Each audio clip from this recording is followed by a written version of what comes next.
Hey, how's it going? Nicole here. In the last video, we made some crazy watery textures and sound effects just using Operator and other stock Ableton devices, and it turned out pretty well. But how about in this video, we do a similar thing, but only using Serum, and we'll see what we get. I'm just going to kind of experiment, so I guess it's going to be a tiny bit of a different format this time, in that I'm not 100% sure what I'm going to actually end up with, but hopefully we end up with something at least a little bit useful or cool sounding. Okay, so this is my default Serum patch. It's just all initialized here. Maybe we can do something similar to the second patch from the last video. If you remember, it was Operator, and we had a saw wave to start off with, and then we put a bandpass filter on that saw wave and just moved it around randomly, and that sort of generated the bulk of the watery texture. So maybe we could do something similar. It's really a pretty low saw wave. Maybe bring it down another octave, like that. And so like what we did with the Operator last time, right, was we just put a bandpass on here, from what I remember.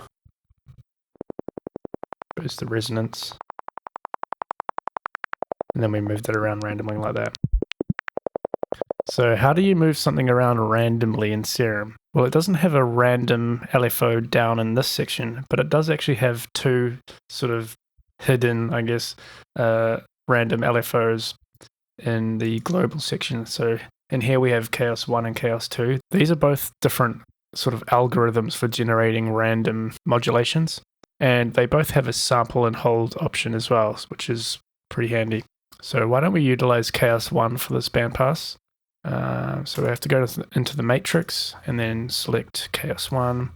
And our destination is going to be the filter cutoff here.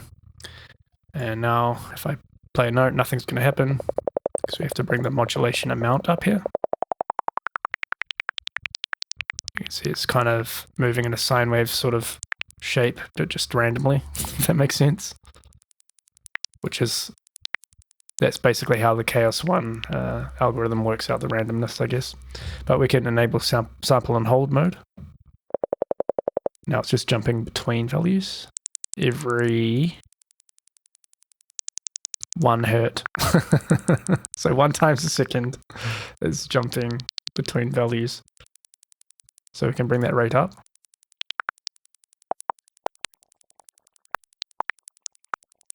And now you can see the bandpass is jumping between values, except it's only going from the middle upwards. So we could change that by making it bipolar. So we just click this type. And it's going to change from unipolar to bipolar modulation.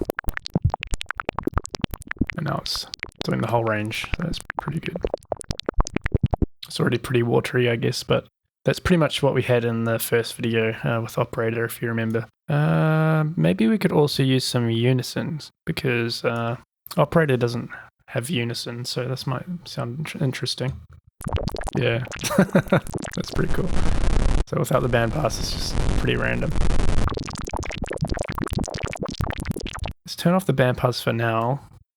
And then we can go into the global section again, and then we can actually change the unison settings to like more fine-tune what the unison is actually doing. So right now our range is 2. That means the max range, I believe, when detune is max, would be 2 semitones. So we could bring this all the way to max, and it would be 48 semitones. So that's 4 whole octaves worth of unison spread if we bring the detune all the way up. And then maybe we can bring this down a few octaves. Whoa. That's already kind of sounding watery without the bandpass. That's kind of interesting. Now what happens if we put the bandpass back on? That's pretty cool. So like compared to without any unison. It's a lot more wider and like busy sounding. I'll disable the filter again, and maybe we could randomly modulate the pitch of the oscillator as well, just for good measure. I wonder what that will sound like. So we can do that with Chaos 2 here. So we'll go Chaos 2, and our destination is going to be oscillator A's coarse pitch. Bring the modulation amount up.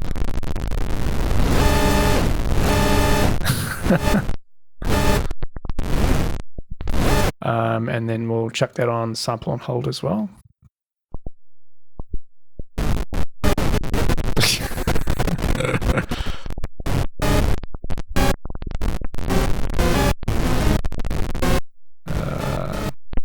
Maybe we'll make this unipolar, and then we'll only go to negative values. And that's just going to randomize like the amount of bloops now, I guess, if we bring this up an octave.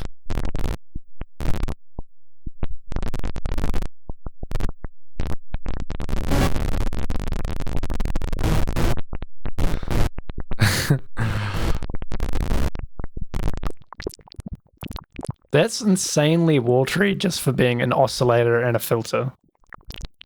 That's ridiculous. Like, we haven't even touched the effects yet. But we could definitely do that. So, like, we could put some hyper dimension on this. Bring the hyper down and then bring the mix up on the dimension. Whoa. Holy crap. Maybe a tiny bit of tape saturation.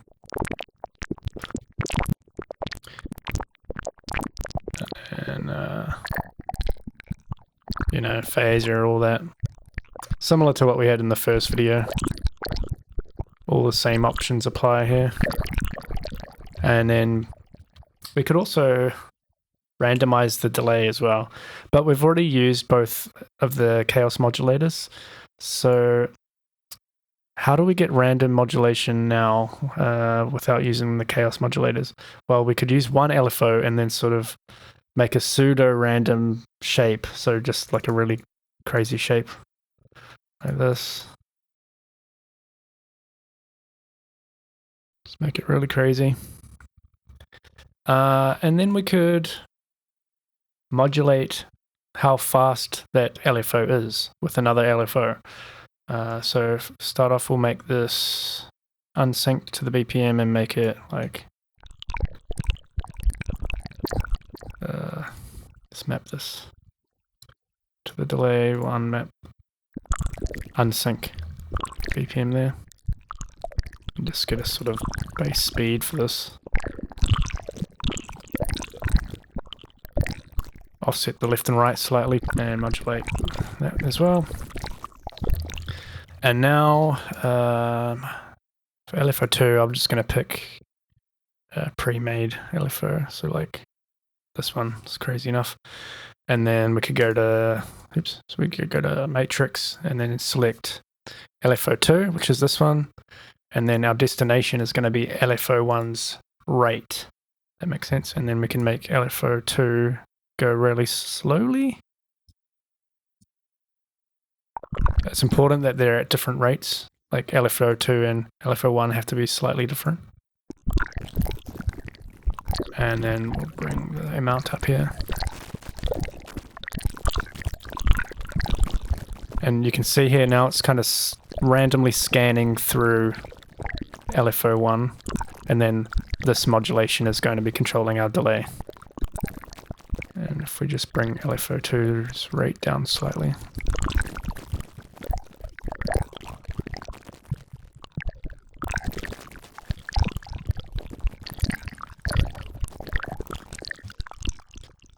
Now we can tweak the delay a bit more.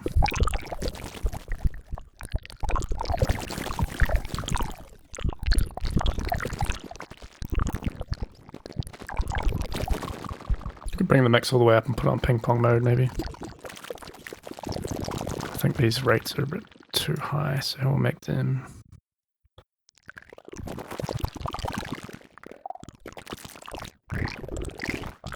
that's better. Maybe some chorus.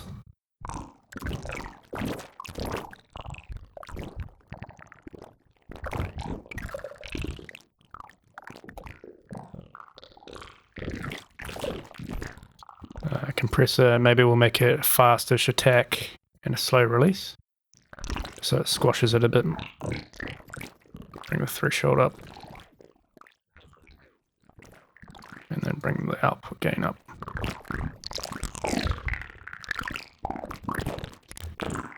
In EQ, we'll just cut the super low information.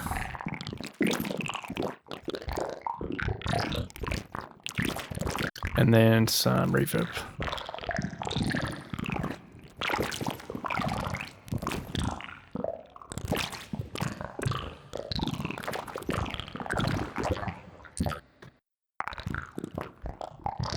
Like the hall better. Sweet, that's pretty interesting. And you could also experiment with like a bunch of the weird filters that Serum has. Like they're pretty amazing filters, really. Like all passes.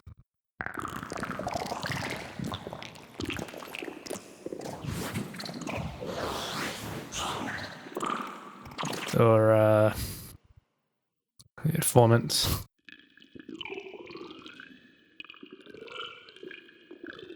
Comb filters could be interesting on this too.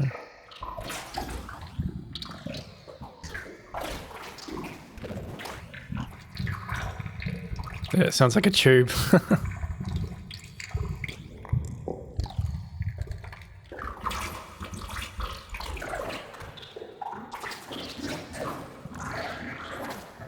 Cool, that's pretty interesting. I might tidy this up and like add some macros and make it all fancy and then maybe put it on my Patreon. So if you're interested in that, definitely have a look. Let's move on to a second patch. I wonder what we can do with that. Maybe we could resample what we have going on here into its own wavetable and then process that separately into its own separate patch, if that makes sense. So it'd probably be a good idea to get rid of some of these effects at least, just to clean up the wavetable initially. Okay, we'll leave the delay, get rid of the chorus and the dimension. Generally, I've found like when you're resampling things into wavetables, if you have too many time-based effects like choruses, reverbs and stuff, it can get a bit messy. So I usually like trim them down a little bit first and then maybe add them later if I want. This delay might be alright, and we'll leave the phaser on for now. So the way resampling works in Serum is you go down here to resample to the oscillator A or B, and then it's basically just going to take like 1 bar's worth of sound and then resample that into the wavetable, I think. So if we click resample to OSC A,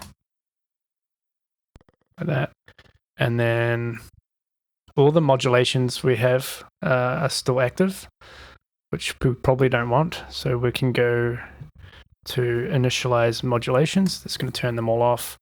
We can disable this filter here, and we can turn all these effects off now too, because they're basically resampled into the wavetable at this point. And we can bring the unison down.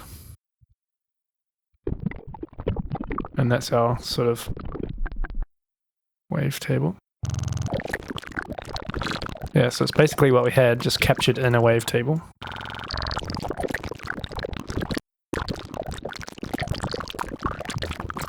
There's a lot going on there, so now we're in the wavetable editor. Don't get too scared if it looks a bit complicated. We're not going to do anything too insane. All I'm going to do here is, I just want to reduce the amount of information that's in this wavetable. So I'm just going to go to add and remove, and then reduce to maybe 64. So I'm just going to keep 1/4 of the information basically. And now if I go through this, something like that.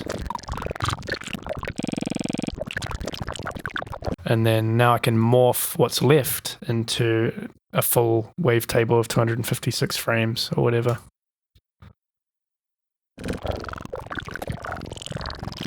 So it's a bit more smooth. Yeah. It's a little bit better than what we had before. I can also go processes and then normalize the wavetable. So we can either normalize the wavetable as a whole, which is this one here, or we can normalize each separate frame of the wavetable separately. So I'm just going to normalize the wavetable as a whole, for starters. I don't know what happens if I would normalize each separately. Probably be really over the top. Actually not too bad.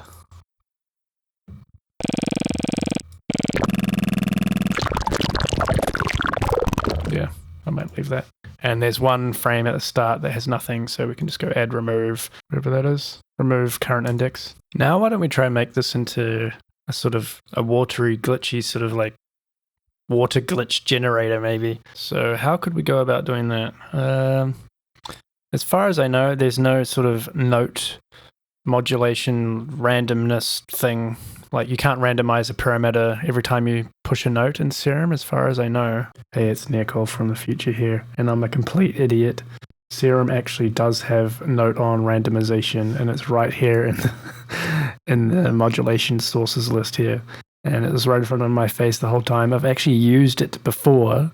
I just totally forgot it was a thing for some reason. I must have just like mind blanked or something. And then now in this video, I have a whole elaborate way of getting around it.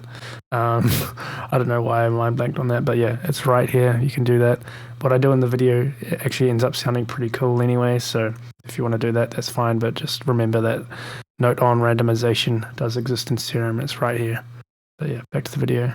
We could utilize what we have going on here in LFO1 and 2. So LFO2 is modulating LFO1's rate.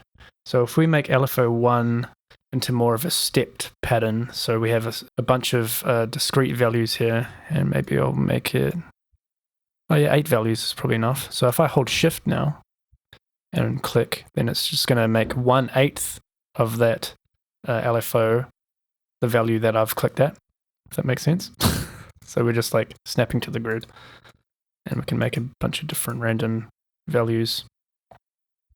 These aren't actually random, obviously. We're just making a sort of pseudo-random kind of thing here.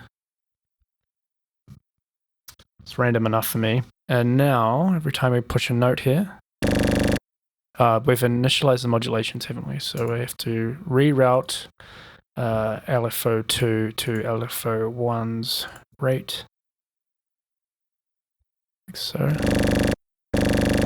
We have to route LFO1 to something. Maybe we could route this to a bunch of different stuff. So maybe like a delay. So I'll route this to the delay time. Like that.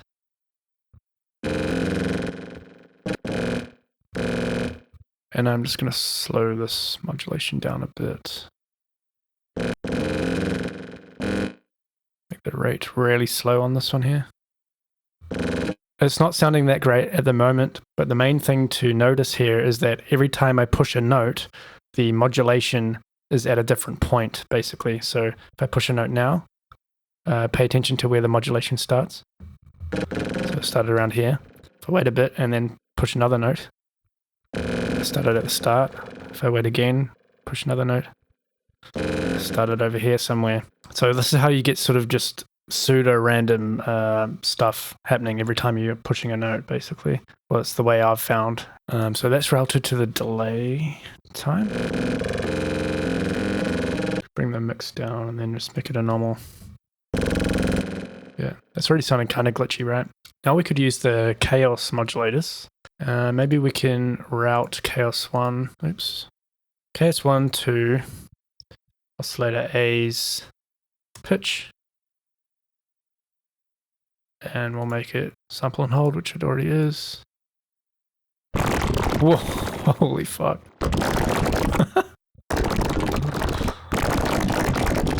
That sounds crazy.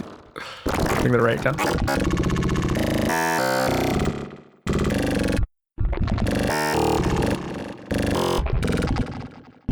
It's already sounding watery and glitchy. Holy crap. Okay, so maybe we can use Chaos 2 now to randomize the position of the wavetable, right? So to do that, we'll go Chaos 2, and oscillator A, wavetable position, which is there. Bring that up. Holy crap.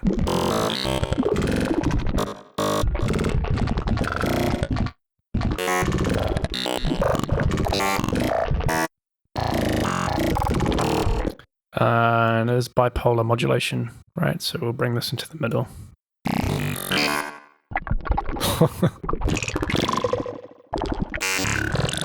I love it. Okay, now we could bring the unison into play here too, which is currently on random with a range of like insanity. So we'll bring this down to a range of 2, and then Sonlinear. Okay, how does it sound with maybe just like 3?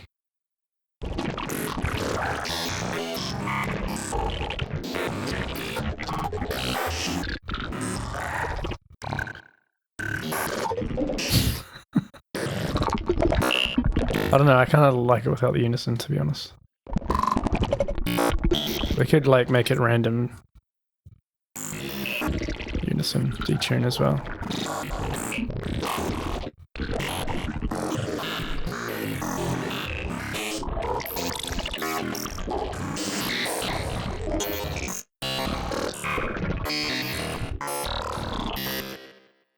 It's really up to you, I guess. I'll probably just leave the detune off, unison detune off, and then we can play with the effects here. So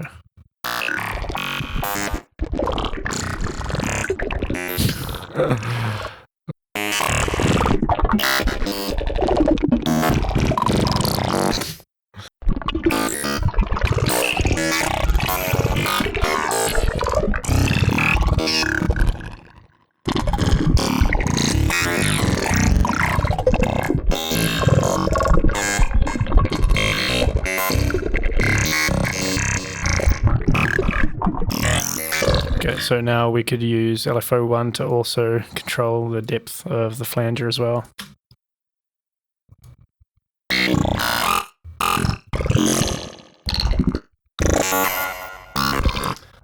And then you're getting the point here that we just want to randomize a bunch of different shit. So maybe.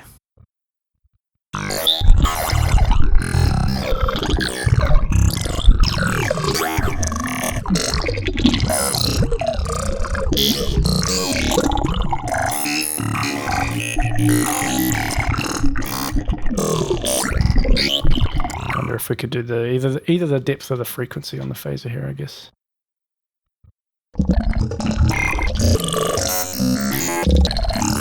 Maybe we could do the frequency as well, but we'll reverse the modulation, so it's going the opposite way.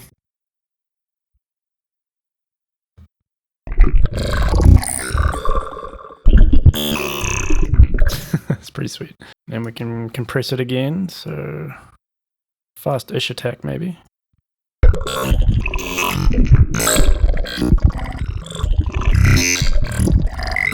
What would a randomized notch sound like?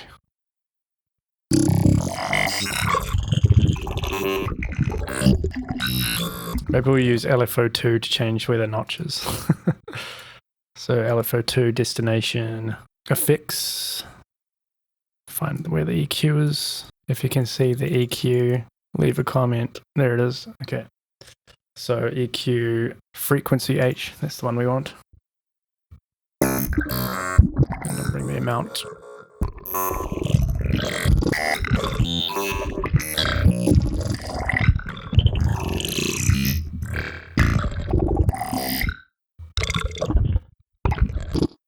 Add a reverb, I guess.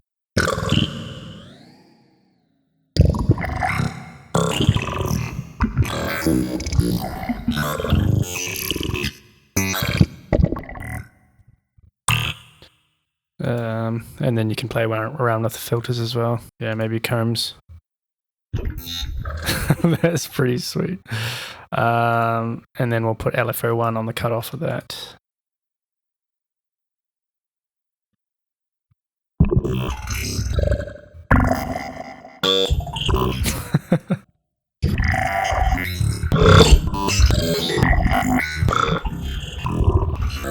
And that's basically that, I guess. I mean, it's already sounding pretty crazy.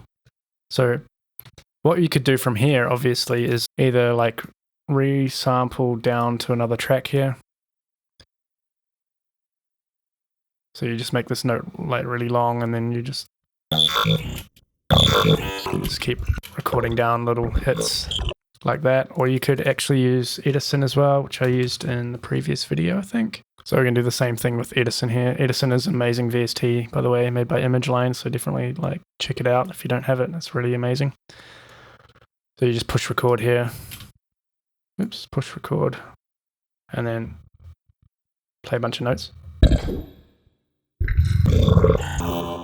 And every time we play a note, we're getting something completely different. It's a bit bassy, isn't it? So roll off the bass a bit more here.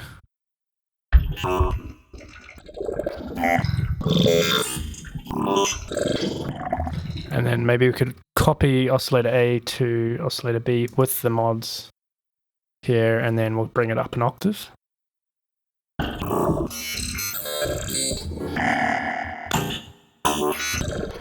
What if we do a perfect fifth? So bring it down.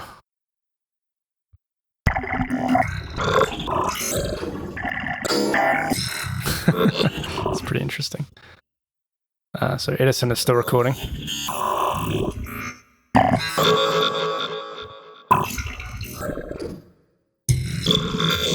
And push stop on Edison, and now we can just like export all these different sounds to our audio track here. Like this, for example.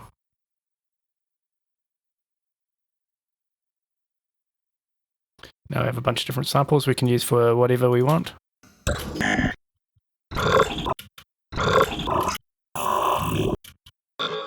That's actually pretty sweet, this one. Sounds like an old school video game, like UI sound. But yeah, that's that. Like I said, I'll probably tidy this one up as well. Maybe I'll go back a few steps to where it was sounding a bit more fuller, and then like make some macros, like I said, and then add it to my Patreon. So if you want some exclusive sample packs and tutorials and videos and all that stuff, as well as all these patches that I make for my videos and little extras and things, just for a few dollars a month, definitely have a look. Thanks a bunch to each of my Patreons as well at the moment. You guys are amazing. The next video will probably be along the same lines as this one, but using Vital. So I'm going to be utilizing some of the new features in the latest Vital update, which has like special like spectral filters and stuff like that. So yeah, subscribe if you haven't already. I'll see you guys in the next video.